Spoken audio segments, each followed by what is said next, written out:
Deus. Queridos, que a graça e a paz do nosso Senhor e Salvador Jesus Cristo, ela seja com você e com a tua família, em nome de Jesus. Amém, queridos? Hoje, quarta-feira, chegamos aí na metade da semana, né? Depois de estarmos ali na nossa conferência Incendeia Coivaras, 4 dias, queridos, extraordinário, sabe? 4 dias assim, de unção, de manifestação de Deus sobre nossas vidas, ali na conferência Incendeia Coivaras. Todos que ali foram, saíram impactados, transbordando no Espírito Santo. Amém? Glória a Deus. É uma alegria, é um prazer, um privilégio estarmos aqui para o nosso momento de leitura diária com o missionário. Animado, crendo que viveremos aí uma quarta-feira, acredite, vitoriosa. O inimigo já foi derrotado sobre a minha vida e sobre a sua vida. Então, celebre ao Senhor, regozije-se no Senhor, que já nos deu a vitória por meio de Jesus. Amém, queridos? Para nossa leitura de hoje, Lucas, capítulo de número 20, a palavra de Deus, assim está escrito.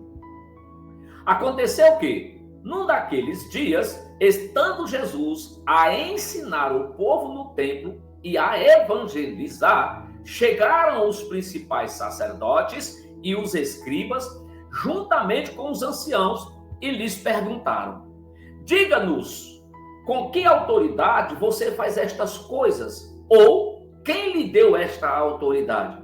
Jesus, porém, respondeu: eu também vou fazer a vocês uma pergunta. Digam, o batismo de João era do céu ou dos homens? Então discutiram entre si. Se dissermos do céu, ele dirá: e por que vocês não acreditaram? Mas, se dissermos dos homens, o povo todo nos apedrejará, porque está convicto de que o batismo de João era dos céus e que ele é um profeta. Por fim, responderam a Jesus que não sabiam de onde era. E Jesus lhes disse: então eu também não lhes digo com que autoridade faço estas coisas.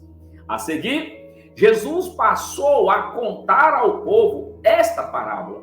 Certo homem plantou uma vinha, arrendou-a para uns lavradores e ausentou-se do país com prazo considerável.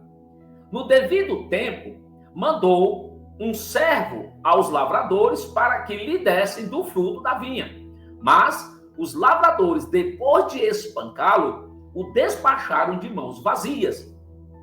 Em vista disso, enviou-lhes outro servo, mas também a este espancaram, e depois de insultá-lo, despacharam de mãos vazias. Mandou ainda um terceiro, também a este, depois de feri-lo, expulsaram. Então, o dono da vinha disse: o que farei? Enviarei o meu filho amado, talvez eles os respeitem. Mas quando os lavradores viram o filho, começaram a discutir entre si: este é o herdeiro dele, vamos matá-lo, para que a herança seja nossa. E lançando-o fora da vinha, o mataram.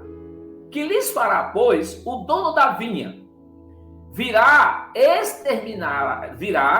Exterminará aqueles lavradores e entregará a vinha a outros? Ou ao ouvir isto, disseram: que tal não aconteça? Mas Jesus, com o olhar fixos neles, disse: que quer dizer então o que está escrito? A pedra que os construtores rejeitaram, essa veio a ser a pedra angular.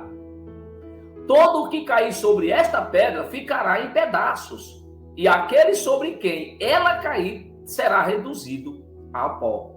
Naquela mesma hora, os escribas e os principais sacerdotes procuravam prender Jesus porque entenderam que ele havia contado esta parábola contra eles, mas temiam o povo. Eles passaram a vigiar Jesus. Enviaram espiões que fingiam de justos para ver se o apanhavam em alguma palavra. a fim de entregá-lo à jurisdição e à autoridade do governador. Então lhe perguntaram: mestre, sabemos que o Senhor fala e ensina corretamente, e não se deixa levar pelas aparências das pessoas, mas ensina o caminho de Deus segundo a verdade. É lícito pagar imposto a César ou não? Mas Jesus, percebendo a artimanha deles, respondeu: mostrem-me um denário. De quem é a figura e a inscrição? Eles responderam: de César. Então Jesus lhes disse: pois deem a César o que é de César e a Deus o que é de Deus. Não puderam apanhá-lo em palavra alguma diante do povo e, admirados da sua resposta, calaram-se.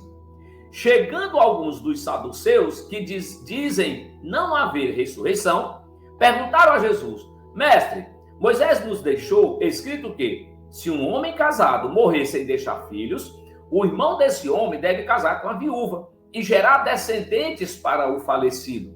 Ora, havia 7 irmãos. O primeiro casou e morreu sem filhos. O segundo e o terceiro também casaram com a viúva, e assim foi com todos os 7. Só que todos morreram sem deixar filhos. Por fim, morreu também a mulher. Portanto, na ressurreição, de qual deles a mulher será esposa? Porque os 7 casaram com ela nesta vida. Jesus respondeu: os filhos deste mundo casam e se dão em casamento, mas os que são considerados dignos de alcançar a era vindoura e o reino de Deus e a ressurreição dentre os mortos não casam nem se dão em casamento, pois não podem mais morrer, porque são iguais aos anjos e são os filhos de Deus, sendo filhos da ressurreição em Cristo Jesus. E que os mortos ressuscitam. Moisés o indicou no trecho referente à sarça, quando afirma que o Senhor é o Deus de Abraão, o Deus de Isaac e o Deus de Jacó. Ora, Deus não é Deus de mortos, e sim de vivos, porque para ele todos vivem. Aleluia! Glória a Deus! Então, alguns dos escribas disseram: boa resposta, mestre. E não ousaram mais fazer pergunta a Jesus. Mas Jesus lhes perguntou: como se pode dizer que o Cristo é o filho de Davi? Pois o próprio Davi afirma no livro dos Salmos: disse o Senhor ao meu Senhor: sente-se à minha direita, até que eu ponha os seus inimigos por estrado dos seus pés. Portanto, Davi o chama de Senhor, então como ele pode ser filho de Davi? Quando todo o povo estava ouvindo, Jesus disse aos seus discípulos: olha, cuidado com os escribas, que gostam de andar com vestes talares e muito apreciam as saudações nas praças, as primeiras cadeiras nas sinagogas e os primeiros lugares nos banquetes. Eles devoram as casas das viúvas e, para o justificar, fazem longas orações. Estes sofrerão juízo muito mais severo. Glória a Deus por esta leitura. Amém, queridos? Releia esse texto, sabe? Extraia as riquezas contidas neste capítulo para a sua vida e se alimente dele para que você tenha um dia abençoado e iluminado, guardado, protegido pelo Senhor e viva e seja próspero dentro da vontade de Deus para a sua vida. Amém? Papai, em nome de Jesus. Meu Deus, que palavra tremenda.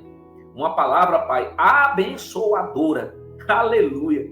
Uma palavra, meu Pai, que nos motiva, nos encoraja a permanecer de pé, sendo fiel ao Senhor. Pai, obrigado, Senhor. Obrigado, meu Deus, porque até aqui a tua bondade, a tua graça, a tua misericórdia, o teu amor, a tua mão poderosa, a tua presença, o poder que há no nome de Jesus, tem nos mantido de pé. Papai, eu te louvo por este dia. Te louvo, meu Pai, pela tua bondade sobre nossas vidas. Pai, obrigado, em nome de Jesus. Amém e glória a Deus. Amém, queridos? Que o Senhor te abençoe. Que o Senhor te guarde, que o Senhor ilumine o teu dia e que nele, em tudo, ele te prospere. Em nome de Jesus, graça e paz.